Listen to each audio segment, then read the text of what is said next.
ਦੋਸਤੋ ਪੰਜਾਬੀ ਟ੍ਰਿਬਿਊਨ ਦੇ ਪ੍ਰੋਗਰਾਮ ਵੇਲੇ ਦੀ ਗੱਲ ਵਿੱਚ ਤੁਹਾਡਾ ਸਵਾਗਤ ਹੈ। ਮੈਂ ਆਤਿਸ਼ ਗੁਪਤਾ ਤੁਹਾਡੇ ਸਾਹਮਣੇ ਹਾਜ਼ਰ ਹਾਂ ਤੇ ਅੱਜ ਅਸੀਂ ਗੱਲ ਕਰਾਂਗੇ ਨਾ ਰਾਜ ਰਿਹਾ ਨਾ ਖੇਤ, ਜਿਸ ਲਈ ਸਾਡੇ ਨਾਲ ਵਿਸ਼ੇਸ਼ ਤੌਰ ਤੇ ਹਾਜ਼ਰ ਨੇ ਪੰਜਾਬੀ ਟ੍ਰਿਬਿਊਨ ਦੇ ਸੀਨੀਅਰ ਪੱਤਰਕਾਰ ਸ਼੍ਰੀ ਚਰਨਜੀਤ ਸਿੰਘ ਭੁੱਲਰ। ਭੁੱਲਰ ਸਾਹਿਬ ਤੁਹਾਡਾ ਬਹੁਤ ਬਹੁਤ ਸਵਾਗਤ ਹੈ। ਬੜੀ ਮਿਹਰਬਾਨੀ ਸਰ। ਚਰਨਜੀਤ ਜੀ, ਇਸ ਟਾਈਮ ਪੰਜਾਬ ਸਮੇਤ ਦੇਸ਼ ਭਰ ਦੇ ਵਿੱਚ ਅੰਦੋਲਨਾਂ ਦਾ ਮਾਹੌਲ ਜਿਹੜਾ ਹੈਗਾ ਬਣਿਆ ਹੋਇਆ, ਜਿਸ ਦਾ ਕੇਂਦਰ ਬਿੰਦੂ ਹੈਗਾ ਦੇਸ਼ ਦਾ ਅੰਨਦਾਤਾ। ਉਹੀ ਅੰਨਦਾਤਾ ਜਿਸ ਨੂੰ ਲੈ ਕੇ ਕਦੀ ਦੇਸ਼ 'ਚ ਸ਼ਾਬਾਸ਼ੀਆਂ ਦਿੱਤੀਆਂ ਜਾਂਦੀਆਂ ਸੀ, ਜੈ ਜਵਾਨ ਜੈ ਕਿਸਾਨ ਦੇ ਨਾਅਰੇ ਲਗਾਏ ਜਾਂਦੇ ਸੀ।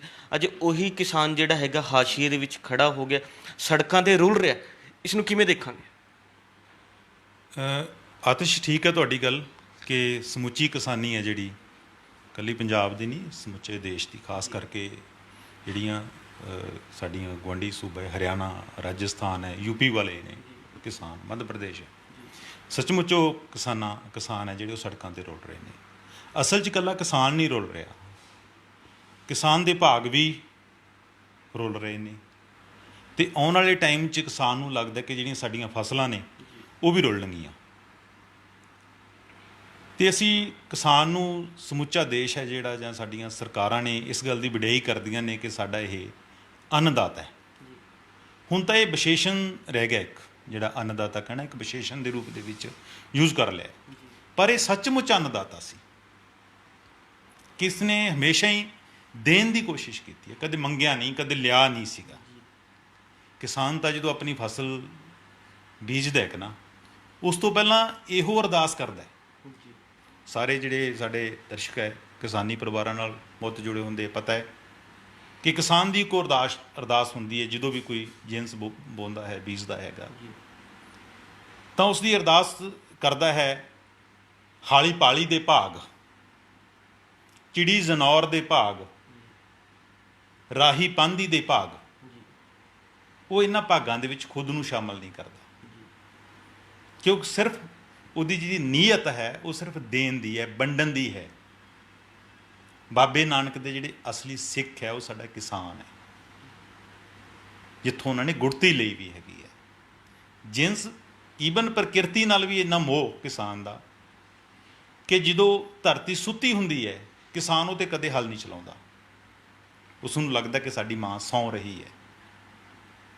ਜਦੋਂ ਜਿਨਸ ਪੱਕ ਜਾਂਦੀ ਹੈ, ਉਹਦੀ ਵਾਢੀ ਹੁੰਦੀ ਹੈ, ਉਸਦੀ ਕਟਾਈ ਹੁੰਦੀ ਹੈ, ਤਾਂ ਲਾਸਟ ਦੇ ਵਿੱਚ ਕੁਝ ਹੋਰੇ ਹੈ ਜਿਹੜੇ ਕਿਸਾਨ ਹੈ ਉਹ ਛੱਡਦਾ, ਆਪਣੇ ਹਾਲੀਆਂ ਪਾਲੀਆਂ ਲਈ ਛੱਡਦਾ, ਚਿੜੀ ਜਨੌਰਾਂ ਲਈ ਛੱਡਦਾ। ਅਤੇ ਉਹਨੂੰ ਅਸੀਂ ਮਾਲਵੇ 'ਚ, ਮੈਨੂੰ ਬਾਕੀ ਤਾਂ ਨਹੀਂ ਪਤਾ, ਮਾਲਵੇ 'ਚ ਉਹਨੂੰ ਬੋਧੀ ਕਿਹਾ ਜਾਂਦਾ। ਇੱਕ ਸ਼ਬਦ ਯੂਜ਼ ਕੀਤਾ, ਰੀੜੀ। ਜਿਹੜੇ ਆਸ-ਪਾਸ ਦੇ ਲੋਕ ਹੈ, ਉਹਨਾਂ ਖੇਤਾਂ ਦੇ ਵਿੱਚ ਕੋਈ ਮਦਦਗਾਰ ਬਣਨ ਵਾਲੇ ਲੋਕ ਹੈ, ਗਰੀਬ ਗੁਰਬੇ ਹੈ, ਉਹਨਾਂ ਨੂੰ ਰੀੜੀ ਵੀ ਦਿੱਤੀ ਜਾਂਦੀ ਸੀਗੀ। ਤਾਂ ਕਿਸਾਨ ਦਾ ਜਿਹੜਾ ਜਿਗਰ ਹੈ ਜਾਂ ਦਾ ਦਿਲ ਹੈ ਉਹ ਬਹੁਤ ਵੱਡਾ ਹੈ। ਉਹਨਾਂ ਦੇ ਮੁਕਾਬਲੇ ਸਾਡੇ ਜਿਹੜੀ ਅੱਜ ਦੇ ਸਰਕਾਰਾਂ ਨੇ, ਇਹਨਾਂ ਦਾ ਜਿਵੇਂ ਕਹਿੰਦੇ ਨਾ ਚਿੜੀ ਦੇ ਬੱਚੇ ਜਿਹੜਾ ਦਿਲ ਹੈ, ਉਹ ਹੈ ਜਿਹਦਾ ਪ੍ਰਤਾਪ ਅੱਜ ਹੈ। ਇਹਨਾਂ ਦਾ ਦਿਲ ਕਿਹਦੇ ਲਈ ਖੁੱਲ੍ਹਦਾ ਹੈਗਾ? ਸਾਡੇ ਕਾਰਪੋਰੇਟ ਲਈ। ਅਤੇ ਪਹਿਲਾਂ ਵਾਲੇ ਟਾਈਮਾਂ ਦੇ ਵਿੱਚ ਜਦੋਂ ਹਰੀ ਕ੍ਰਾਂਤੀ ਨਹੀਂ ਆਈ ਸੀਗੀ, ਜਦੋਂ ਇੱਥੇ ਅਨਾਜ ਦੀ ਬਹੁਤ ਜ਼ਿਆਦਾ ਥੁੜ ਸੀ, ਤਾਂ ਸਾਡੇ ਇੱਥੇ ਬਹੁਤ ਸਾਰੀਆਂ ਕਿਸਾਨ ਹੈ ਜਿਹੜੇ ਉਹ ਦੇਸੀ ਜਿਹੜੀਆਂ ਫਸਲਾਂ ਨੇ ਉਹਦੀ ਵਾਹੀ ਕਰਦਾ ਸੀਗਾ। ਦੇਸੀ ਕਪਾਹ ਹੁੰਦੀ ਸੀ, ਦੇਸੀ ਕਣਕ ਹੁੰਦੀ ਸੀ, ਛੋਲੇ ਜਵਾਰ ਜਿਹੜੀਆਂ ਬਰਾਨੀ ਏਰੀਆ ਦੀਆਂ ਹੁੰਦੀਆਂ ਸੀਗਾ। ਕਦੇ ਸਾਲ ਫਸਲਾਂ ਮਾਰੀਆਂ ਵੀ ਜਾਂਦੀਆਂ ਤਾਂ ਉਹ ਆਪਣੀ ਕਿਸਮਤ ਨੂੰ ਮੰਨ ਲੈਂਦਾ ਸੀਗਾ। ਮਤਲਬ ਰੱਬ 'ਤੇ ਭਰੋਸਾ ਕਰਨ ਵਾਲਾ, ਇਹ ਇਸ ਕਿਸਮ ਦੀ ਸੁਭਾਅ ਵਾਲਾ ਹੈਗਾ ਜਿਹੜਾ ਸਾਡਾ ਕਿਸਾਨ ਹੈ। ਤਾਂ ਉਹ ਤੁਹਾਨੂੰ ਜੱਗਾ ਜੱਟ ਕਹਿੰਦੇ ਨੇ, ਹੌਂਸਲੇ ਵਾਲਾ ਵੀ ਹੈ, ਭਾਣਾ ਮੰਨਣ ਵੀ ਜਾਣਦਾ। ਅਤੇ ਆਪਾਂ ਅੱਜ ਦੀ ਜਿਹੜੀ ਗੱਲ ਸ਼ੁਰੂ ਕਰਨ ਲੱਗੇ ਹੈਗੇ ਆ ਆਤਿਸ਼, ਉਹ ਮੈਂ ਥੋੜ੍ਹੀ ਜਿਹੀ ਆਪਣੇ ਦਰਸ਼ਕਾਂ ਨਾਲ ਜਿਹੜੀ, ਕਿਉਂਕਿ ਸਾਂਝੀ ਕਰਨਾ ਚਾਹਾਂਗਾ ਕਿ ਗ੍ਰੀਨ ਰੈਵੋਲਿਊਸ਼ਨ ਤੋਂ ਪਹਿਲਾਂ ਵਾਲੇ ਹਾਲਾਤਾਂ ਦੀ ਗੱਲ ਕਰੂੰਗਾ। 52-53 ਦੀਆਂ ਗੱਲਾਂ ਕਰਾਂਗੇ, 64-65 ਦੀਆਂ ਗੱਲਾਂ ਕਰਾਂਗੇ। ਉਦੋਂ ਕੀ ਹੁੰਦੇ ਸੀਗੇ ਕਿ ਸਾਡੇ ਕੋਲ ਜਿਹੜਾ ਬਹੁਤ, ਇਹ ਜਿਵੇਂ ਮੈਂ ਤੁਹਾਡੇ ਨਾਲ ਜ਼ਿਕਰ ਕੀਤਾ ਹੈ ਕਿ ਸਾਡੇ ਕੋਲ ਸਿਰਫ ਦੇਸੀ ਕੁਛ ਫਸਲਾਂ ਹੁੰਦੀਆਂ ਸੀਗੀਆਂ, ਕਪਾਹ ਹੋ ਗਈ, ਇਹਨਾਂ ਦੀ ਬਜਾਂਦ ਕਰਦਾ ਸੀਗਾ ਅਤੇ ਕਿਸਾਨ ਦਾ ਠੀਕ ਚੱਲ ਰਿਹਾ ਸੀ। ਪਰ ਉਸ ਟਾਈਮ ਜਿਹੜੇ ਸਾਡੇ ਇੰਡੀਆ ਦੇ ਵਿੱਚ 52-53 'ਚ ਜਿਹੜੇ, ਇੰਡੀਆ ਗੁਸਤਾਖੀ ਮਾਫ, ਸਾਡੇ ਪੰਜਾਬ ਦੇ ਵਿੱਚ 25 ਲੱਖ ਜਿਹੜੇ ਲੈਂਡ ਓਨਰ ਹੁੰਦੇ ਸੀ, ਫਾਰਮਰ ਹੁੰਦੇ ਸੀਗੇ। ਤੇ ਉਹਦੇ ਵਿੱਚੋਂ ਜਿਹੜੇ 14.5 ਲੱਖ ਜਾਂ ਦੇ ਕਰੀਬ ਆਸ-ਪਾਸ ਹੈ ਜਿਹੜੇ, ਉਹਨਾਂ ਦੀ ਲੈਂਡ ਹੋਲਡਿੰਗ ਹੈ ਜਿਹੜੀ, ਉਹ 5 ਏਕੜ ਤੋਂ ਘੱਟ ਹੁੰਦੀ ਸੀਗੀ। ਕਿਉਂਕਿ ਉਸ ਟਾਈਮ ਜਿਹੜੀ ਸਰਪਲਸ ਜ਼ਮੀਨਾਂ ਵਾਲਾ ਕਾਨੂੰਨ ਹੈ ਉਹ ਤਾਂ ਬਾਅਦ 'ਚ ਆਇਆ ਨਾ, ਕਿ ਵੰਡੀਆਂ ਗਈਆਂ ਜਿਹੜੀਆਂ ਜ਼ਮੀਨਾਂ, ਠੀਕ ਹੈ। ਤੇ ਉਦੋਂ ਤਕਰੀਬਨ 20,500 ਫਾਰਮਰ ਤਾਂ ਆਤਿਸ਼ ਉਹ ਸੀਗੇ ਜਿਨ੍ਹਾਂ ਕੋਲੇ ਜ਼ਮੀਨਾਂ ਬਹੁਤ ਜ਼ਿਆਦਾ ਸੀ, 75 ਏਕੜ ਤੋਂ ਲੈ ਕੇ 150 ਏਕੜ ਤੱਕ ਵਾਲੇ ਪੰਜਾਬ ਦੇ ਸਾਂਝੇ ਪੰਜਾਬ ਦੇ ਵਿੱਚ। ਹੁਣ ਤਾਂ ਸਾਡਾ ਛੋਟਾ ਸੂਬਾ ਰਹਿ ਗਿਆ ਹੈਗਾ ਨਾ, ਉਹ ਤਾਂ ਸਾਡੇ ਜਿਹੜੇ ਗੁਆਂਢੀ ਉਹ ਵੀ ਨਾਲ ਸੀਗੇ, ਤੇ ਚਾਹੇ ਉਸ ਟਾਈਮ ਜ਼ਿਲ੍ਹਿਆਂ ਦੀ ਗਿਣਤੀ 12-13 ਹੀ ਹੁੰਦੀ ਸੀਗੀ। ਤਾਂ ਉਹਨਾਂ ਹਾਲਾਤਾਂ ਦੇ ਵਿੱਚ ਔਰ ਸਰਕਾਰਾਂ ਦੀ ਜਿਹੜੀ ਸਾਡਾ ਰੈਵਨਿਊ ਸੀ 52-53 ਦੇ ਵਿੱਚ ਸਿਰਫ ਉਹ 18 ਕਰੋੜ ਹੁੰਦਾ ਸੀਗਾ, ਇਸ ਕਿਸਮ ਦੇ ਹਾਲਾਤ ਸੀ। ਪਰ ਉਸ ਟਾਈਮ ਕੀ ਹੋਇਆ ਕਿ ਬਹੁਤ ਸਾਰੀ ਅਨਾਜ ਦੀ ਥੁੜ ਪੈਦਾ ਹੋ ਗਈ ਆਬਾਦੀ ਦੇ ਲਿਹਾਜ਼ ਨਾਲ। ਉੱਪਰੋਂ ਕੀ ਹੋਇਆ ਕਿ ਜੰਗਾਂ ਦਾ ਮਾਹੌਲ ਸ਼ੁਰੂ ਹੋ ਗਿਆ, 1962 ਵਾਲੀ ਜੰਗ ਆ ਗਈ, ਫਿਰ 65 ਵਾਲੀ ਆ ਗਈ, ਤੇ ਸਰਕਾਰਾਂ ਦੀ ਜਿਹੜੀ ਸਥਿਤੀ ਹੈ ਮਾਲੀ ਤੌਰ 'ਤੇ ਉਹ ਕਾਫੀ ਨਾਜ਼ੁਕ ਹੋ ਗਈ। ਤੇ ਅਨਾਜ ਤਾਂ ਇੰਨਾ ਘੱਟ ਸੀਗਾ ਆਤਿਸ਼ ਕਿ ਸ਼ਾਮ ਦੇ ਟਾਈਮ ਬੱਚੇ ਜਿਹੜੇ ਬਿਲਕਣ ਲੱਗ ਜਾਂਦੇ ਸੀਗੇ, ਤੇ ਉਹਨਾਂ ਦੀਆਂ ਮਾਵਾਂ ਜਿਹੜੀਆਂ ਰਾਸ਼ਨ ਡਿਪੂ ਬਣਾਏ ਹੁੰਦੇ ਸੀ ਉਹਨਾਂ ਜਾ ਕੇ ਲੈਣਾ 'ਚ ਲੱਗਦੀਆਂ ਸੀ। ਤਾਂ ਆਪਾਂ ਪਹਿਲਾਂ ਵੀ ਦਰਸ਼ਕਾਂ ਨਾਲ ਗੱਲ ਕੀਤੀ ਹੈ ਕਿ ਪ੍ਰਤਾਪ ਸਿੰਘ ਕੈਰੋਂ ਵੇਲੇ ਤਾਂ ਜਿਹੜੇ ਟਰੈਕਟਰ ਵੀ ਗਿਫਟ ਕੀਤੇ ਜਾਂਦੇ ਸੀਗੇ। ਉਦੋਂ ਕਿਸਾਨ ਦੀ ਲੋੜ ਮਹਿਸੂਸ ਕੀਤੀ ਗਈ ਸੀਗੀ। ਤੇ ਉਦੋਂ ਜਿਹੜੀ ਸਭ ਤੋਂ ਪਹਿਲਾਂ ਇੱਥੇ ਆਈ ਸੀ ਮੈਕਸੀਕਨ ਕਣਕ ਆਈ ਸੀਗੀ, ਤੇ ਉਹਨਾਂ ਟਾਈਮ ਸਾਡੀ ਜਿਹੜੀ ਕਪਾਹ ਹੈ ਉਹ ਵੀ ਠੀਕ ਹੁੰਦੀ ਸੀ। ਸਾਡਾ ਜਿਹੜਾ ਪੰਜਾਬ ਦਾ ਰਕਬਾ ਉਸ ਵੇਲੇ ਦਾ ਦੱਸਿਆ ਜਾਂਦਾ ਕਿ 5 ਲੱਖ ਸੀਗੀ, ਤੇ ਇਹਦੇ ਨੇੜੇ ਜਿਹੜੇ ਹੀ ਰਾਈਸ ਸੀਗਾ। ਤਾਂ ਵਜ਼ਨ ਤਾਂ ਹੁਣ ਵੀ ਘੜਿਆ ਕਿ ਨਾ, ਕਿ ਹੁਣ ਪੈਡੀ ਹੇਠ ਬਹੁਤ ਵੱਡਾ ਰਕਬਾ ਚਲਾ ਗਿਆ, ਤੇ ਜਿਹੜੀ ਨਰਮਾ ਹੈ ਅਮਰੀਕਨ ਆਇਆ ਸੀ ਸੀਡ, ਉਹਦੇ ਹੇਠ ਰਕਬਾ ਜਿਹੜਾ ਬਹੁਤ ਜ਼ਿਆਦਾ ਘਟ ਗਿਆ, ਕਿਉਂਕਿ ਉਹਨੇ ਨਾਲ ਸਾਨੂੰ ਅਮਰੀਕਾ ਤੋਂ ਸੁੰਡੀ ਵੀ ਭੇਜਤੀ। ਕਿ ਅਮਰੀਕਾ ਨੇ ਸਾਡੀ ਉਸ ਟਾਈਮ ਨਾ ਇੱਕ ਸਮਝੌਤਾ ਹੋਇਆ ਸੀ ਜਿਹਨੂੰ PL 480 ਕਿਹਾ ਜਾਂਦਾ ਸੀਗਾ। ਉਹਦੇ ਤਹਿਤ ਅਸੀਂ ਜਿਹੜੀ ਕਣਕ ਹੈ ਉਹ ਅਮਰੀਕਾ ਤੋਂ ਮੰਗਵਾਈ ਸੀ। ਇਹ 1964-65 ਦੀਆਂ ਗੱਲਾਂ ਨੇ। ਤੇ ਪੰਜਾਬ ਦਾ ਵੀ ਜਿਹੜੀ ਆਈ ਸੀ ਇੱਕ ਨਾ ਕਣਕ 4 ਸਾਲਾਂ ਲਈ, ਜਿਹੜਾ 16 ਮਿਲੀਅਨ ਟਨ ਜਿਹੜਾ ਸਾਡੇ ਪੰਜਾਬ ਦੇ ਵਿੱਚ ਉਦੋਂ ਅਨਾਜ 4 ਸਾਲਾਂ ਦੇ ਵਿੱਚ ਆਇਆ ਸੀਗਾ ਉਸ ਐਗਰੀਮੈਂਟ ਦੇ ਤਹਿਤ। ਤਾਂ ਅਮਰੀਕਾ ਦੀ ਆਪਾਂ ਇਹ ਕਹਿ ਦਈਏ ਕਿ ਅਮਰੀਕਾ ਸਾਡਾ ਬਹੁਤ ਵੱਡਾ ਮਦਦਗਾਰ ਸੀ, ਇਹ ਵੀ ਨਹੀਂ ਗੱਲ ਸੀ। ਠੀਕ ਹੈ, ਸਾਨੂੰ ਉਦੋਂ ਉਹਨਾਂ ਨੇ ਕਣਕ ਭੇਜੀ, ਪਰ ਸਾਡੇ ਉਦੋਂ ਸ਼ੁਰੂ 'ਚ ਉਹਨਾਂ ਨੇ ਰੇਟ ਜਿਹੜੇ ਰੀਜ਼ਨੇਬਲ ਰੱਖੇ ਸਾਨੂੰ ਕਣਕ ਭੇਜਣ 'ਤੇ। ਜਿਵੇਂ ਉਸ ਤਰ੍ਹਾਂ ਇੱਕ ਵਾਰੀ ਕੋਸਟ ਕੱਢੀ ਗਈ ਕਿ ਜਿਹੜਾ ਅਮਰੀਕਾ ਦੀ ਕਣਕ ਹੈ ਉਹ ਤਾਂ 48 ਰੁਪਏ ਕੁਇੰਟਲ ਕੋਸਟ ਕਰਦੀ ਸੀ ਸਾਨੂੰ, ਤੇ ਜਿਹੜੀ ਸਾਡੀ ਆਪਣੀ ਕਣਕ ਸੀਗੀ ਅਮਰੀਕਾ ਵਾਲੀ ਸਾਨੂੰ ਕਰਦੀ ਸੀਗੀ 48 ਰੁਪਏ, ਸਾਡੀ ਆਪਣੀ ਕਰਦੀ ਸੀ 50 ਰੁਪਏ ਕੋਸਟ ਕਰਦੀ ਸੀ ਉਸ ਟਾਈਮ, ਕਿਉਂਕਿ ਖੇਤੀ ਟਰੈਕਟਰ ਤਾਂ ਇੰਨੇ ਹੁੰਦੇ ਨਹੀਂ ਸੀ ਨਾ। ਉਦੋਂ ਸਰਕਾਰ ਨੇ ਜਦੋਂ ਕੈਰੋਂ ਦੀ ਸਰਕਾਰ ਸੀ ਉਦੋਂ 190 ਪਤਾ ਨਹੀਂ 92 ਟਰੈਕਟਰ ਸਰਕਾਰੀ ਖੇਤਰ 'ਚ ਪਬਲਿਕ ਸੈਕਟਰ 'ਚ ਖਰੀਦੇ ਗਏ ਸੀ, ਉਹ ਕਿਸਾਨਾਂ ਨੂੰ ਦਿੱਤੇ ਜਾਂਦੇ ਸੀ। ਇੱਕ ਵਾਰੀ ਰੌਲਾ ਪੈ ਗਿਆ ਕਿ ਇਹਦੀ ਕੋਸਟ ਦੇਖੋ ਜ਼ਿਆਦਾ ਪੈਂਦੀ ਹੈਗੀ ਆ, ਤਾਂ ਕੋਸਟ ਕਦੀ ਕਿ ਜਿਹੜੇ ਬਲਦਾਂ ਨਾਲ ਖੇਤੀ ਕਰਦੇ ਨੇ ਉਹਦੀ 9 ਰੁਪਏ ਪੈਂਦੀ ਹੈ, ਤੇ ਜਿਹੜੇ ਟਰੈਕਟਰਾਂ ਨਾਲ ਕਰਦੇ ਉਹਦੀ 9.5 ਰੁਪਏ ਪ੍ਰਤੀ ਏਕੜ ਪੈਂਦੀ ਹੈ ਕੋਸਟ। ਤਾਂ ਅਮਰੀਕਾ ਨੇ ਸਾਡੀ ਉਸ ਟਾਈਮ ਕਹਿ ਲਓ ਬਾਂਹ ਫੜੀ, ਜਾਂ ਉਹਨਾਂ ਦਾ ਕੋਈ ਆਪਦਾ ਲਾਲਚ ਸੀ, ਮਫਾਦ ਸੀ, ਕਿਉਂਕਿ ਉਹਨਾਂ ਟਾਈਮਾਂ ਦੇ ਵਿੱਚ ਵਰਲਡ ਲੈਵਲ 'ਤੇ ਇਸ ਕਿਸਮ ਦੀਆਂ ਜਿਹੜੀਆਂ ਪ੍ਰਸਥਿਤੀਆਂ ਬਣੀਆਂ ਹੋਈਆਂ ਸੀਗੀਆਂ, ਕਿਉਂਕਿ ਰਸ਼ੀਆ ਦੇ ਵਿੱਚ ਰੈਵੋਲੂਸ਼ਨ ਆ ਗਿਆ ਸੀਗਾ, ਚਾਈਨਾ ਦੇ ਵਿੱਚ ਆ ਗਿਆ ਸੀ। ਤਾਂ ਇਸ ਤਰ੍ਹਾਂ ਦੇਖਿਆ ਜਾ ਰਿਹਾ ਸੀ ਕਿ ਇੰਡੀਆ ਤਾਂ ਬਹੁਤ ਵੱਡਾ ਇੱਕ ਕੰਟਰੀ ਹੈਗਾ, ਅਗਰ ਇੱਥੇ ਇਸ ਕਿਸਮ ਦੇ ਹਾਲਾਤ ਪੈਦਾ ਹੋ ਗਏ ਤਾਂ ਉਸ ਤੋਂ ਬਾਅਦ ਇਹ ਸਮਝ ਲਓ ਕਿ ਜਿਹੜਾ ਸੋਸ਼ਲਿਜ਼ਮ ਦਾ ਦੌਰ ਹੈ ਜਿਹੜਾ ਜਾਂ ਵੱਡੇ ਹਿੱਸੇ 'ਚ ਸੋਸ਼ਲਿਜ਼ਮ ਆ ਜਾਏਗਾ। ਤਾਂ ਅਮਰੀਕਾ ਨੇ ਸਾਨੂੰ ਉਸ ਟਾਈਮ ਜਿਹੜੀ ਕਣਕ ਵੀ ਭੇਜੀ, ਤੇ ਜਦੋਂ ਅਸੀਂ ਹਰੀ ਕ੍ਰਾਂਤੀ ਦਾ ਦੌਰ ਸ਼ੁਰੂ ਹੁੰਦਾ ਹੈ 67-69 ਤੋਂ, ਤਾਂ ਉਦੋਂ ਸਾਨੂੰ ਹੋਰ ਸੀਡ ਵੀ ਭੇਜੇ ਉਹਨਾਂ ਨੇ, ਮਸ਼ੀਨਰੀ ਵੀ ਭੇਜੀ। ਪਰ ਇੱਕ ਗੱਲ ਉਹਦੇ ਵਿੱਚ ਦੇਖਣ ਵਾਲੀ, ਉਸ ਟਾਈਮ ਇੱਕ ਵਿਗਿਆਨੀ ਸੀਗਾ, ਉਸਨੇ ਇਸ ਦਾ ਵਿਰੋਧ ਵੀ ਕੀਤਾ ਸੀਗਾ। ਬਾਅਦ 'ਚ ਸਰਕਾਰਾਂ ਨੇ ਉਸ ਨੂੰ ਪਤਾ ਨਹੀਂ ਉੜੀਸਾ ਵਗੈਰਾ ਕਿਤੇ ਟਰਾਂਸਫਰ ਵੀ ਕਰ ਦਿੱਤਾ ਸੀ ਇਸੇ ਰੋਸ਼ ਦੇ ਵਿੱਚ, ਕਿ ਇੱਕ ਹਰੀ ਕ੍ਰਾਂਤੀ ਦਾ ਮੁੱਢ ਬੰਨ੍ਹਣ ਲੱਗਿਆ। ਜਿਵੇਂ ਸਾਡੇ ਤਾਂ ਡਾਕਟਰ ਸਵਾਮੀਨਾਥਨ ਹੈਗੇ ਨਾ, ਇਹਦੇ ਮੋਢੀ ਨੇ ਜਿਹੜੇ ਹਰੀ ਕ੍ਰਾਂਤੀ ਦੇ। ਤਾਂ ਉਸ ਟਾਈਮ ਅਮਰੀਕਾ ਨੇ ਇੱਕ ਆਪਣੇ ਸਵਾਰਥ ਦੇ ਵਿੱਚ ਸਾਡੀ ਹੈਲਪ ਵੀ ਕੀਤੀ। ਤੇ ਦਿਲਚਸਪ ਗੱਲ ਇਹ ਹੈ ਕਿ ਉਦੋਂ ਅਮਰੀਕਾ ਨੇ ਸਾਡੀਆਂ ਇੰਡੀਆ ਦੀਆਂ ਉਹ ਸਟੇਟਾਂ ਚੂਜ਼ ਕੀਤੀਆਂ ਜਿੱਥੇ ਪਾਣੀ ਚੰਗੇ ਸੀਗੇ। ਉਹਨੇ ਸਿਰਫ ਉਹ ਫਸਲਾਂ ਪ੍ਰਮੋਟ ਕੀਤੀਆਂ ਜਿੱਥੇ ਪਾਣੀ ਵਾਲੀਆਂ ਫਸਲਾਂ ਸੀਗੀਆਂ, ਕਿਉਂਕਿ ਪਾਣੀ ਵਾਲੀਆਂ ਫਸਲਾਂ ਦੇ ਨਾਲ ਹੀ ਜਿਹੜਾ ਕੀਟਨਾਸ਼ਕ ਜੁੜਿਆ ਹੋਇਆ, ਪੈਸਟੀਸਾਈਡ ਜੁੜਿਆ ਹੋਇਆ ਹੈਗਾ। ਜਿਵੇਂ ਪੰਜਾਬ ਵੀ ਆ ਗਿਆ ਸੀ, 7 ਸੈਂਟਰ ਪੂਰੇ ਇੰਡੀਆ 'ਚੋਂ ਲਏ ਗਏ ਸੀ ਜਦੋਂ ਗ੍ਰੀਨ ਰੈਵੋਲੂਸ਼ਨ ਆਇਆ। 7 ਦੇ ਵਿੱਚ ਅਸੀਂ ਪੰਜਾਬ ਵੀ ਸ਼ਾਮਲ ਸੀ, ਕਿਉਂਕਿ ਸਾਡਾ ਪਾਣੀ ਬਹੁਤ ਵਧੀਆ ਸੀ। ਜਿਵੇਂ ਉਹ ਕਹਿੰਦੇ ਹੈ ਕਿ ਮਿੱਤਰਾਂ ਦੀ ਗੜਵੀ ਦਾ ਠੰਡਾ ਸਰਬਤ ਵਰਗਾ, ਪਰ ਸ਼ਰਬਤ ਵਰਗਾ ਪਾਣੀ ਸੀ ਸਾਡਾ, ਤੇ ਸਾਨੂੰ ਚੂਜ਼ ਕੀਤਾ। ਜਿਹੜੀਆਂ ਸਾਡੀਆਂ ਟਰਡੀਸ਼ਨਲ ਕ੍ਰੌਪ ਸੀਗੀਆਂ ਉਹਨਾਂ ਤੋਂ ਸਾਨੂੰ ਲਾਂਭੇ ਕਰਤਾ। ਸਾਡੇ ਜਿਹੜੇ ਰਕਬਾ ਸੀਗਾ ਨਾ 64 65 ਜਾਂ ਉਸ ਤੋਂ ਪਹਿਲਾਂ ਵਾਲਾ, ਤਾਂ ਅਸੀਂ ਦੇਖੀਏ ਕਿ ਜਿੰਨਾ ਸਾਡੇ ਰਾਈਸ ਹੁੰਦਾ ਸੀ, ਜਿੰਨੇ ਸਾਡੇ ਕਪਾਹ ਹੁੰਦੀ ਸੀ, ਉਨੇ ਸਾਡੇ ਛੋਲੇ ਹੁੰਦੇ ਸੀ, ਉਨੇ ਸਾਡੇ ਜਵਾਰ ਹੁੰਦੀ ਸੀ, ਉਨੇ ਸਾਡੀ ਮੱਕੀ ਹੁੰਦੀ ਸੀ। ਪਰ ਉਹ ਇੱਕ ਨੀਤੀ ਦੇ ਤਹਿਤ ਉਹਨਾਂ ਫਸਲਾਂ ਨੂੰ ਜਿਹੜੀਆਂ ਕੁਦਰਤ ਦੇ ਜ਼ਿਆਦਾ ਨੇੜੇ ਸੀਗੇ ਉਹਨਾਂ ਨੂੰ ਨਹੀਂ ਪ੍ਰਮੋਟ ਕੀਤਾ। ਜਿਵੇਂ ਤੁਹਾਡਾ ਰਾਈਸ ਪ੍ਰਮੋਟ ਕਰਤਾ, ਪੈਡੀ ਪ੍ਰਮੋਟ ਕਰਤੀ, ਕਣਕ ਪ੍ਰਮੋਟ ਕਰਤੀ, ਤਾਂ ਬਹੁਤ ਸਾਰਾ ਹਿੱਸਾ ਜਿਹੜਾ ਇਸ ਕਿਸਮ ਦਾ ਆਇਆ ਜਿਹਦੇ ਰਿਜ਼ਲਟ ਸਾਨੂੰ ਅੱਜ ਭੁਗਤਣੇ ਪੈ ਰਹੇ ਨੇ। ਤਾਂ ਇਹ ਹਰੀ ਕ੍ਰਾਂਤੀ ਦਾ ਦੌਰ ਸੀ ਕਿ ਸਾਨੂੰ ਠੀਕ ਹੈ, ਸਾਨੂੰ ਚੰਗੇ ਬੀਜ ਮਿਲ ਗਏ, ਸਾਨੂੰ ਚੰਗੀ ਮਸ਼ੀਨਰੀ ਮਿਲ ਗਈ, ਅਸੀਂ ਫਸਲਾਂ ਤੋਂ ਜਿਹੜੇ ਚੰਗੇ ਭਾਅ ਲੈਣੇ ਸ਼ੁਰੂ ਕਰ ਦਿੱਤੇ, ਤਾਂ ਸਾਡਾ ਅਸੀਂ ਆਪਣਾ ਬਹੁਤ ਕੁਝ ਗਵਾ ਕੇ ਜਿਹੜੀ ਮੁਲਕ ਨੂੰ ਚਲਾਇਆ ਅੱਗੇ। ਤਾਂ ਇਸ ਕਿਸਮ ਦਾ ਜਿਹੜਾ ਪਹਿਲਾਂ ਵਾਲਾ ਸਾਡਾ ਦੌਰ ਰਿਹਾ ਹੈਗਾ। ਚਰਨਜੀਤ ਜੀ, ਜਿਹੜਾ ਇਸ ਟਾਈਮ ਕਿਸਾਨ ਅੰਦੋਲਨਾਂ ਦਾ ਕੇਂਦਰੀ ਵੀ ਧੁਰਾ ਜਿਹੜਾ ਕਿਹਾ ਜਾ ਸਕਦਾ ਉਹ MSP ਨੂੰ ਕਿਹਾ ਜਾ ਰਿਹਾ, ਵੀ ਕਿ MSP ਕਰਕੇ ਜਿਹੜਾ ਹੈਗਾ ਦਾ ਮੁੱਖ ਜਿਹੜਾ ਹੈਗਾ ਰੌਲਾ ਹੈਗਾ। ਅਸੀਂ ਜਾਣਨਾ ਚਾਹਾਂਗੇ MSP ਇਹ ਕਦੋਂ ਤੋਂ ਸ਼ੁਰੂ ਹੋਈ, ਅਸਲ ਮਾਜਰਾ ਕੀ ਹੈ, ਕਿਵੇਂ ਕੀ ਹੋਇਆ? ਅਸਲ 'ਚ ਗੱਲ ਤਾਂ ਉੱਥੇ ਜੁੜਦੀ ਹੈ ਕਿ ਨਾ ਆਤਿਸ਼, ਕਿ ਜਿਸ ਟਾਈਮ ਗ੍ਰੀਨ ਰੈਵੋਲੂਸ਼ਨ ਆਈ ਤਾਂ ਉਹਨਾਂ ਟਾਈਮਾਂ ਦੇ ਵਿੱਚ ਹੀ ਇਹ, ਕਿਉਂਕਿ ਜਿਹੜੇ ਵੱਧ ਤੋਂ ਵੱਧ ਕਲਟੀਵੇਸ਼ਨ ਕਰਨੀ ਸੀ, ਕਲਟੀਵੇਟਰ ਨੂੰ ਜਿਹੜਾ ਪ੍ਰਮੋਟ ਕਰਨਾ ਸੀਗਾ, ਉਹਨਾਂ ਨੂੰ ਇੱਕ ਤਰ੍ਹਾਂ ਦਾ ਦਿਖਾਉਣਾ ਸੀ, ਉਹਨਾਂ ਨੂੰ ਇੱਕ ਗਰੰਟੀ ਦੇਣੀ ਸੀ ਕਿ ਅਸੀਂ ਤੁਹਾਡੀ ਮਿਨੀਮਮ ਸਪੋਰਟ ਪ੍ਰਾਈਸ 'ਤੇ ਜਿਹੜੀ ਫਸਲ ਹੈ ਉਹ ਪਰਚੇਜ਼ ਕਰਾਂਗੇ। ਤਾਂ ਉਦੋਂ ਜਿਹੜਾ ਇਹ ਐਗਰੀਕਲਚਰ ਫਾਰਮਰ ਕਮਿਸ਼ਨ ਬਣਿਆ, ਇਹ 1965 ਦੇ ਵਿੱਚ। ਤਾਂ 1965 ਦੇ ਵਿੱਚ ਜਿਸ ਟਾਈਮ ਬਣਿਆ ਸੀ ਕੁਛ, ਤਾਂ ਗੱਲਾਂ ਉਦੋਂ ਹੀ ਇੱਦਾਂ ਦੀਆਂ ਹੋਣੀਆਂ ਸ਼ੁਰੂ ਹੋ ਗਈਆਂ ਸੀ।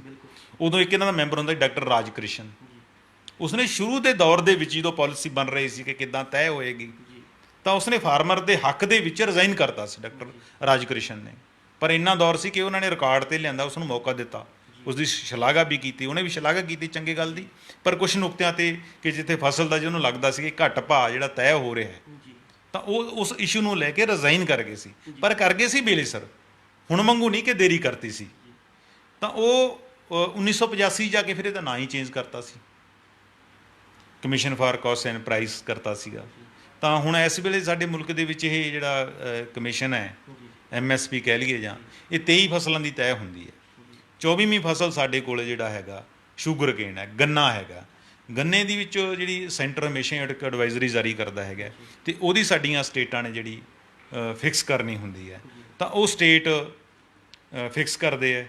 ਪਰ ਇਹ ਬਦਕਿਸਮਤੀ ਹੈਗੀ ਹੈ ਕਿ ਅਸੀਂ ਪੋਲੀਟਿਕਸ ਤਾਂ ਕਰ ਰਹੇ ਹੈਗੇ ਹਾਂ, ਪਰ ਇਸ ਪਾਸੇ ਅਸੀਂ ਧਿਆਨ ਨਹੀਂ ਦੇ ਰਹੇ ਕਿ ਜਿਹੜੇ ਚੀਜ਼ਾਂ ਹੁਣ ਕੈਪਟਨ ਅਮਰਿੰਦਰ ਸਿੰਘ ਹੈਗਾ, ਹੁਣ ਦੂਜੀਆਂ ਗੱਲਾਂ 'ਤੇ ਤਾਂ ਅਸੀਂ ਰਾਜਨੀਤੀ ਖੇਡ ਰਹੇ, ਆਰਡੀਨੈਂਸ 'ਤੇ ਤਾਂ ਸਾਰੀਆਂ ਪਾਰਟੀਆਂ ਲੱਗੀਆਂ ਵੀਆਂ ਨੇ, ਪਰ ਇਸ ਪਾਸੇ ਕੋਈ ਧਿਆਨ ਨਹੀਂ ਦੇ ਰਿਹਾ, ਹੈ ਨਾ। ਕਿ ਤੁਸੀਂ ਜਿਹੜੀ ਤੁਹਾਡੇ ਪਾਲੇ 'ਚ ਗੇਂਦ ਹੈ ਉਹ ਤਾਂ ਤੁਸੀਂ ਠੀਕ ਤਰ੍ਹਾਂ ਆਪਣਾ ਡਿਊਟੀ ਪਲੇ ਕਰੋ, ਰੋਲ ਪਲੇ ਕਰੋ।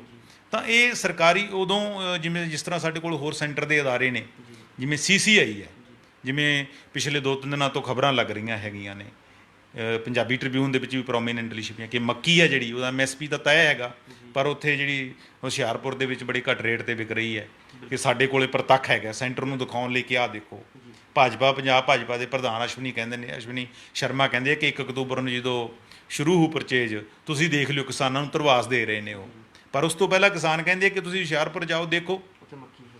ਅਤੇ ਸਾਡੇ ਮਾਨਸਾ ਦੇ ਵਿੱਚ ਬਠਿੰਡਾ ਜਿਹੜੀ ਕਾਟਨ ਬੈਲਟ ਹੈ, ਉੱਥੇ ਫਸਲ ਆ ਗਈ ਹੈ, ਉਹਦਾ ਹਾਲ ਦੇਖੋ ਕੀ ਹੈ।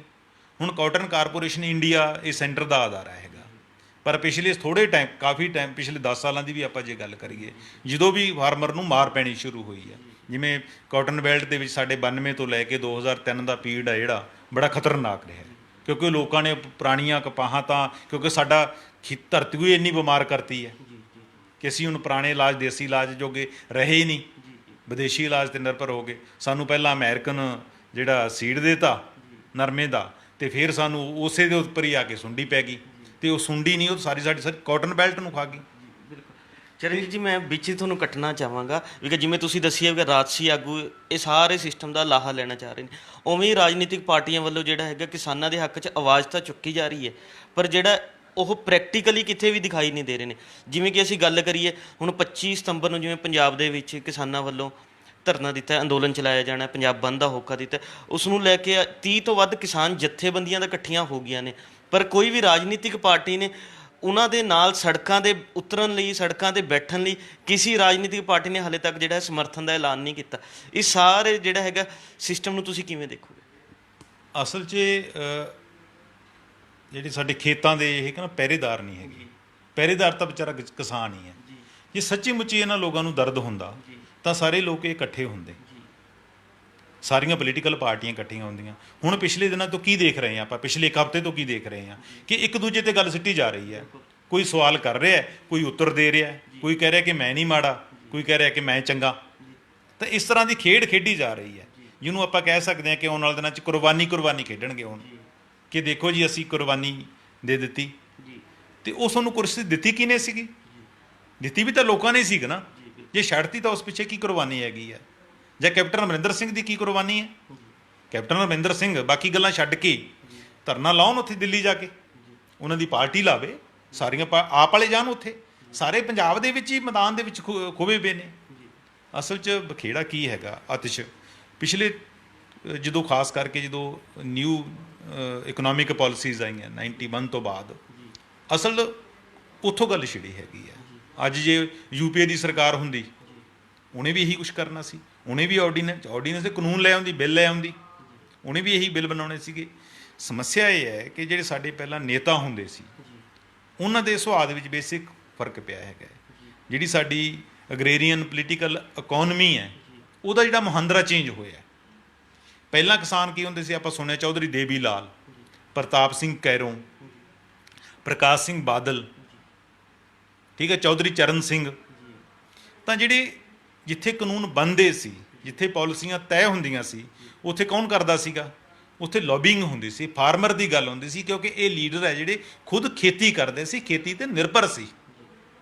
ਜਦੋਂ ਹੀ 1991 ਦੇ ਵਿੱਚ ਪਾਲਿਸੀਆਂ ਚੇਂਜ ਹੋਈਆਂ, ਤਾਂ ਇਹੀ ਲੋਕ, ਇਹੀ ਨੇਤਾ ਲੋਕ ਹੈ ਜਿਹੜੇ ਪੋਲੀਟੀਕਲ ਪਾਰਟੀਆਂ ਦੇ, ਉਹਨਾਂ ਨੇ ਆਪਣੇ ਬਿਜ਼ਨਸ ਆ ਜਿਹੜੇ ਉਹ ਦੂਜੇ ਪਾਸੇ ਜਾਣਾ ਸ਼ੁਰੂ ਕਰ ਦਿੱਤਾ, ਖੇਤੀ ਤੇ ਜਿਹੜੀ ਨਿਰਭਰਤਾ ਘਟਾ ਦਿੱਤੀ। ਤਾਂ ਨੈਚੁਰਲੀ ਜਿਹੋ ਜਿਹਾ ਤੁਸੀਂ ਬਿਜ਼ਨਸ ਕਰੋਗੇ ਤਾਂ ਉਹੋ ਜਿਹੇ ਬਿਜ਼ਨਸ ਨੂੰ ਪ੍ਰਮੋਟ ਕਰਨ ਬਾਰੇ ਸੋਚੋਗੇ। ਤਾਂ ਉਸੇ ਦੇ ਤਹਿਤ ਜਿਹੜਾ ਇਹ ਲੋਕ ਹੈ ਜਿਹੜੇ ਇਹਨਾਂ ਨੇ ਸੋਚਣਾ ਸ਼ੁਰੂ ਕਰ ਦਿੱਤਾ। ਕਹਿਣ ਨੂੰ ਤਾਂ ਅੱਜ ਵੀ ਪਾਰਲੀਮੈਂਟ ਦੇ ਵਿੱਚ 191 ਸੰਸਦ ਮੈਂਬਰ ਆ ਜਿਹੜੇ ਕਹਿੰਦੇ ਕਿ ਅਸੀਂ ਕਿਸਾਨਾਂ ਦੇ ਪੁੱਤ ਹਾਂ ਜੀ, ਪਰ ਕਿਸਾਨਾਂ ਦੀ ਲੌਬਿੰਗ ਕੌਣ ਕਰ ਰਿਹਾ ਹੈਗਾ? ਅਸਲ 'ਚ ਮਸਲਾ WTO ਤੋਂ ਬਾਅਦ ਸ਼ੁਰੂ ਹੁੰਦਾ। ਜਦੋਂ ਅਸੀਂ ਉੱਤੇ ਸਾਈਨ ਕਰ ਬੈਠੇ, ਹੌਲੀ ਹੌਲੀ ਅਸੀਂ ਉਹਦੀਆਂ, ਉਹ ਕਹਿੰਦਾ ਜੀ ਓਪਨ ਮਾਰਕੀਟ ਦੀ ਹਮਾਇਤ ਕਰਦਾ ਕਿ ਤੁਸੀਂ ਮਾਰਕੀਟ ਖੁੱਲ੍ਹੀ ਕਰੋ, ਆਪਣੀ MSP ਖਤਮ ਕਰੋ। ਉਹਦੇ ਤਹਿਤ ਹੀ ਅਸੀਂ ਕਰ ਰਹੇ ਹਾਂ, ਸਾਰਾ ਕੁਝ ਉਹਦੇ ਤਹਿਤ ਹੋ ਰਿਹਾ ਹੈਗਾ। ਜੇ UPA ਹੁੰਦਾ ਉਹਨੇ ਵੀ ਇਹੀ ਕਰਨਾ ਸੀਗਾ। ਹੌਲੀ ਹੌਲੀ ਹੋਣਾ ਕੀ ਹੈਗਾ ਕਿ ਸਾਨੂੰ ਦੇਖੋ, ਇਮੀਡੀਏਟ ਤਾਂ ਕੁਝ ਨਹੀਂ ਹੋਣ ਲੱਗਿਆ। ਆਪਾਂ ਕਹਿ ਦਈਏ ਕਿ ਆਹ ਫਸਲ ਨਹੀਂ ਖਰੀਦੀ ਜੋ, ਅਗਲੇ ਸਾਲ ਨਹੀਂ ਖਰੀਦੀ ਜੋ, ਹੌਲੀ ਹੌਲੀ ਝਾਟ 'ਤੇ ਲਾਇਆ ਜਾਊਗਾ ਕਿਸਾਨਾਂ ਨੂੰ। ਕਿਸਾਨਾਂ ਦੇ ਵਿੱਚ ਕੀ ਹੋਏਗਾ? ਉਹਨਾਂ ਨਾਲ ਕੰਟਰੈਕਟ ਫਾਰਮਿੰਗ ਹੋਏਗੀ, ਉਹਨਾਂ ਨੂੰ ਚੰਗੇ ਭਾਅ ਦੇ ਦਿੱਤੇ ਜਾਣਗੇ, 2 ਸਾਲ ਦੇਣਗੇ। ਫਿਰ ਜਦੋਂ ਕਿਸਾਨਾਂ ਨੇ ਇੱਕ ਵਾਰੀ ਉਹਨਾਂ ਨੇ ਆਪਦਾ ਕੰਟਰੈਕਟ ਕਰ ਲਿਆ, ਵਿਹਲੇ ਹੋ ਗਏ, ਉਹਨਾਂ ਨੇ ਆਪਣੇ ਸੰਦ ਵੇਚ ਦੇਣੇ ਆ, ਆਪਣੇ ਜਿਹੜੇ ਪਸ਼ੂ ਹੈ, ਗਊ ਬੱਚਾ ਇਹੋ ਜਿਹਾ ਕੁਛ ਹੈਗੇ ਨੇ, ਮੱਝਾਂ, ਉਹ ਵੇਚ ਦੇਣੀਆਂ ਨੇ। ਜਦੋਂ ਵਿਹਲਾ ਹੋ ਗਿਆ ਕਿਸਾਨ, ਫਿਰ ਤੀਜੇ ਚੌਥੇ ਸਾਲ ਜਾ ਕੇ ਉਹਨਾਂ ਨੂੰ ਕਹਿਣਾ ਕਿ ਜੀ ਅਸੀਂ ਤਾਂ ਨਹੀਂ ਤੁਹਾਡੇ ਨਾਲ ਕਰਨਾ, ਤੁਸੀਂ ਹੋਰ ਕਿਤੇ ਦੇ ਦਿਓ। ਤਾਂ ਫਿਰ ਕਿਸਾਨ ਜਾਊ ਕਿੱਥੇ? ਫਿਰ ਉਹੀ ਨਿਮਾਉਣਾ ਪਊਗਾ। ਈਵਨ ਜਦੋਂ ਆਰਡੀਨੈਂਸ ਬਣੇ ਹੈਗਾ ਨਾ, ਉਦੋਂ ਵੀ ਇਹ ਸਟੇਟਾਂ ਨੇ ਮੰਗ ਉਠਾਈ ਸੀ ਕੁਛ ਨੇ ਕਿ ਸਾਨੂੰ ਕੁਛ ਟੈਕਸ ਰੱਖਣ ਦਿਓ ਇਹਨਾਂ ਤੋਂ। ਤਾਂ ਜਿਹੜੀ ਮਲਟੀਨੈਸ਼ਨਲ ਕੰਪਨੀਆਂ ਨੇ ਉਹ ਅੜ ਗਈਆਂ, ਉਹ ਕਹਿੰਦੇ ਅਸੀਂ ਨਹੀਂ ਕਰਨ ਦੇਣੀਆਂ। ਸੋ ਹੁਣ ਜਿਵੇਂ ਮੈਂ ਤੁਹਾਡੇ ਵਾਲੀ ਗੱਲ 'ਤੇ ਆਉਣਾ ਕਿ ਜਿਸ ਤਰ੍ਹਾਂ ਹੁਣ ਬਣਿਆ ਹੋਇਆ ਸਾਰੇ ਕੰਟਰੀ, ਖਾਸ ਕਰਕੇ ਇਹ ਇੱਕ ਚੰਗਾ ਸ਼ਗਨ ਹੈ ਕਿ ਸਾਰੀਆਂ ਕਿਸਾਨ ਧਿਰਾਂ ਇਕੱਠੀਆਂ ਹੋਈਆਂ ਨੇ, ਠੀਕ ਹੈ। ਪਰ ਚੰਗੀ ਗੱਲ ਹੈ ਵੀ ਚਲੋ ਦੇਰ ਆਏ ਦੁਰਸਤ ਆਏ। ਜੇ ਕਿਤੇ ਪਹਿਲਾਂ ਹੋ ਜਾਂਦਾ, ਪੋਲੀਟੀਕਲ ਪਾਰਟੀਆਂ ਜਿਹੜਾ ਅੱਜ ਕਰਦੀਆਂ ਉਹ ਪਹਿਲਾਂ ਕਰਦੀਆਂ, ਤਾਂ ਜਿਹੜੇ ਰਿਜ਼ਲਟ ਕੁਛ ਹੋਰ ਹੋਣੇ ਸੀਗੇ। ਤਾਂ ਮੈਂ ਆਪਣੀ ਜਿਹੜੀ ਆਤਿਸ਼ ਅੱਜ ਦੀ ਗੱਲ ਹੈ ਮੇਰੇ ਇੱਕ ਚੇਤੇ ਆਈ ਹੈ ਕਿ ਉਹਦੇ ਨਾਲ ਆਪਣੇ ਦਰਸ਼ਕਾਂ ਨਾਲ ਸਾਂਝੀ ਕਰਕੇ ਖਤਮ ਕਰਾਂਗੇ ਗੱਲ ਨੂੰ। ਕਹਿੰਦੇ ਵੀ ਇੱਕ ਵਾਰੀ ਸ਼ੇਰ ਦੇ ਘੁਰਨੇ ਦੇ ਵਿੱਚ ਲੂੰਬੜੀ ਆ ਕੇ ਬੈਠ ਗਏ, ਬੜੀ ਚਲਾਕੀ ਨਾਲ। ਲੂੰਬੜੀ ਆ ਕੇ ਬੈਠੇ, ਤੇ ਜਦੋਂ ਜੰਗਲ ਦਾ ਰਾਜਾ ਸ਼ਾਮ ਨੂੰ ਆਇਆ ਤਾਂ ਉਹਨਾਂ ਨੇ ਜਦੋਂ ਘੁਰਨੇ 'ਚ ਵੜਿਆ ਤਾਂ ਲੂੰਬੜੀ ਨੂੰ ਕਿਹਾ ਕਿ ਭਗਵਾਨ ਨੇ ਬੱਚਿਆਂ ਨੂੰ ਕੀ ਖਵਾਈਏ? ਤਾਂ ਉਹ ਕਹਿੰਦੀ ਜੀ ਆਪਾਂ ਇਹਨੂੰ ਸ਼ੇਰ ਖਵਾਵਾਂਗੇ ਅੱਜ। ਸ਼ੇਰ ਦਹਿਲ ਗਿਆ, ਡਰ ਗਿਆ, ਉਹ ਚਲਾ ਗਿਆ। ਰਸਤੇ 'ਚ ਉਹਨੂੰ ਕੋਈ ਬਾਂਦਰ ਮਿਲ ਗਿਆ। ਉਹ ਕਹਿੰਦਾ ਮਹਾਰਾਜ ਕਿੱਧਰ? ਕਹਿੰਦਾ ਜੀ ਮੇਰੇ ਤਾਂ ਆਪਣੇ ਘੁਰਨੇ 'ਚ ਕੋਈ ਆ ਕੇ ਬਹਿ ਗਿਆ। ਉਹ ਕਹਿੰਦਾ ਜੀ ਉਹ ਤਾਂ ਲੂੰਬੜੀ ਹੈ, ਤੁਸੀਂ ਜਾਓ, ਹਿੰਮਤ ਕਰੋ। ਉਹ ਫੇਰ ਆਇਆ, ਫੇਰ ਆ ਕੇ ਜਦੋਂ ਘੁੰਗੂਰਾ ਜਿਹਾ ਮਾਰ ਕੇ ਆਪਣੇ ਘੁਰਨੇ 'ਚ ਵੜਿਆ ਤਾਂ ਫੇਰ ਉਹ ਕਹਿੰਦਾ ਕਿ ਭਗਵਾਨ ਨੇ ਸ਼ੇਰ ਨੂੰ ਕੀ ਖਵਾਵਾਂਗੇ? ਉਹ ਕਹਿੰਦੀ ਮੈਂ ਬਾਂਦਰ ਨੂੰ ਸੁਨੇਹਾ ਲਾਤਾ ਸੀ ਵੀ ਜੇ ਕੋਈ ਸ਼ੇਰ ਟੱਕਰੇ ਤਾਂ ਭੇਜ ਦਿਓ ਇੱਧਰ। ਤਾਂ ਉਹਨੇ ਆਖਿਆ ਗੱਲ ਤਾਂ ਸੱਚੀ ਹੈ ਵਿਸ਼ੇ। ਤੇ ਉਹ ਫੇਰ ਜੋ ਮੁੜਦਾ ਹੈਗਾ ਤੇ ਫੇਰ ਉਹਨੂੰ ਕੋਈ ਅੱਗੇ ਮਿਲ ਜਾਂਦਾ ਕੋਈ ਜਾਨਵਰ। ਉਹ ਕਹਿੰਦਾ ਤੁਸੀਂ ਮਹਾਰਾਜ? ਕਹਿੰਦਾ ਜੀ ਮੇਰੇ ਤਾਂ ਘੁਰਨਾ ਕਿਸੇ ਨੇ ਹੋਰ ਮੱਲ ਲਿਆ। ਉਹ ਕਹਿੰਦਾ ਉਹ ਤਾਂ ਲੂੰਬੜ ਲੂੰਬੜੀ, ਤੁਸੀਂ ਜਾਓ ਕਰਦੇ ਕੀ ਹੋ? ਉਹ ਫੇਰ ਆਇਆ, ਉਹਨਾਂ ਨੇ ਫੇਰ ਐਂ ਦੁਹਰਾਤਾ ਗੱਲ ਕਿ ਜੀ ਅਸੀਂ ਫਲਾਣੇ ਜਾਨਵਰ ਨੂੰ ਕਿਹਾ ਵੀ ਸ਼ੇਰ ਖਵਾਵਾਂਗੇ ਇਹਨਾਂ ਨੂੰ। ਤਾਂ ਸ਼ੇਰ ਨੇ ਸੋਚਿਆ ਕਿ ਇਹਨਾਂ ਨੇ ਬਣਾ ਕੀ ਰੱਖੀ ਹੈ ਵੀ ਮਰੇ ਤਾਂ ਹੁਣ ਵੀ ਪਏ ਆ, ਫਿਰ ਕਾਹਦੇ ਰਾਜੇ ਰਹਿ ਗਏ ਅਸੀਂ। ਉਹਨੇ ਗਿਆ ਘੁਰਨੇ 'ਚ ਜਾ ਕੇ, ਉਹਨੇ ਜਦੋਂ ਜ਼ੋਰ ਦੀ ਦਹਾੜ ਲਾਈ ਤੇ ਲੂੰਬੜ ਤੇ ਲੂੰਬੜੀ ਛੱਡ ਕੇ ਭੱਜ ਗਏ। ਤਾਂ ਸਾਡਾ ਖੇਤਾਂ ਦਾ ਰਾਜਾ ਜਿਹੜਾ ਹੁਣ ਉਹਨੇ ਦਹਾੜ ਤਾਂ ਮਾਰੀ ਹੈ, ਤੇ ਜਿਹੜੇ ਲੂੰਬੜ ਹੈਗਾ ਨਾ ਜਾਂ ਲੂੰਬੜ ਚਾਲਾਂ ਚੱਲਣ ਵਾਲੇ ਹੈ ਉਹਨਾਂ ਨੂੰ ਇਹ ਘੁਰਨਾ ਜਿਹੜਾ ਛੱਡਣਾ ਪੈਣਾ ਹੈਗਾ। ਤੇ ਸਾਡਾ ਜਿਹੜੀ ਆਪੋਜੀਸ਼ਨ ਹੈ ਉਸ ਨੂੰ ਵੀ ਜਿਹੜਾ ਆਪਣਾ ਰੋਲ ਪਲੇ ਕਰਨਾ ਪੈਣਾ, ਚਾਹੇ ਉਹ ਸੈਂਟਰ ਦੇ ਵਿੱਚ ਹੈ ਚਾਹੇ ਇੱਥੇ ਆਪ ਪਾਰਟੀ ਹੈ। ਕਿਸੇ ਟਾਈਮ ਅਤਿਸ਼ ਕਿਹਾ ਜਾਂਦਾ ਸੀ ਕਿ ਇਹਨੂੰ ਵਾਚਡੌਗ ਕਹਿੰਦੇ ਸੀਗੇ, ਕਿ ਇੱਕ ਵਾਰੀ ਇਹ ਹੁੰਦਾ ਸੀ ਕਿ ਸਟੇਸ਼ਨ 'ਤੇ ਕਿਤੇ ਚੋਰੀ ਹੋ ਗਈ ਤਾਂ ਆਪੋਜੀਸ਼ਨ ਦੀ ਗੱਲ ਸੁਣਾਈ ਜਾਂਦੀ ਹੈ। ਚੋਰੀ ਹੋ ਗਈ ਤੇ ਚੋਰ ਆਰਾਮ ਨਾਲ ਕਰ ਗਿਆ, ਆਪੋਜੀਸ਼ਨ ਖੜੀ ਰਹੀ ਤੇ ਬਾਅਦ 'ਚੋਂ ਮੁਸਾਫਰਾਂ ਦੀ ਜਿਹੜੀ ਯਾਤਰੀਆਂ ਦੀ ਲੱਤ ਨੂੰ ਹੱਥ ਪਾਈ ਬੈਠੀ। ਇਵੇਂ ਜਿਵੇਂ ਹੁਣ ਆਰਡੀਨੈਂਸ ਸਾਡੀ ਆਪੋਜੀਸ਼ਨ ਕਰ ਰਹੀ ਹੈਗੀ ਹੈ ਕਿ ਚੋਰ ਤਾਂ ਸੰਨ ਲਾ ਕੇ ਲੁੱਟ ਨੂੰ ਫੜੀ ਬੈਠੇ ਹੈ, ਅਸੀਂ ਤੁਹਾਡੇ ਨਾਲ ਹਾਂ, ਅਸੀਂ ਤੁਹਾਡੇ ਨਾਲ ਹਾਂ। ਅਸਲੀ ਤਾਂ ਕਿਸਾਨਾਂ ਦੇ ਨਾਲ ਕਿਸਾਨ ਹੀ ਹੈ ਜਾਂ ਦੂਜਾ ਭਾਈਚਾਰਾ ਹੈ। ਸੋ ਲੋੜ ਹੈ ਕਿ ਅੰਨਦਾਤਾ ਦੀ ਸੁਣਵਾਈ ਹੋਵੇ ਤੇ ਅਰਦਾਸ ਕਰਦੇ ਹਾਂ ਕਿ ਜਿਹੜੇ ਇਹ ਘੁਰਨਿਆਂ 'ਚ ਲੁਕੇ ਹੋਏ ਲੋਕ ਹੈ ਇਹ ਘੁਰਨੇ ਖਾਲੀ ਕਰਕੇ ਜਾਣ, ਜਿਹੜਾ ਖੇਤਾਂ ਦਾ ਅਸਲੀ ਰਾਜ ਹੈ ਉਹ ਆਪਣੇ ਖੇਤਾਂ 'ਚ ਰਾਜ ਕਰੇ।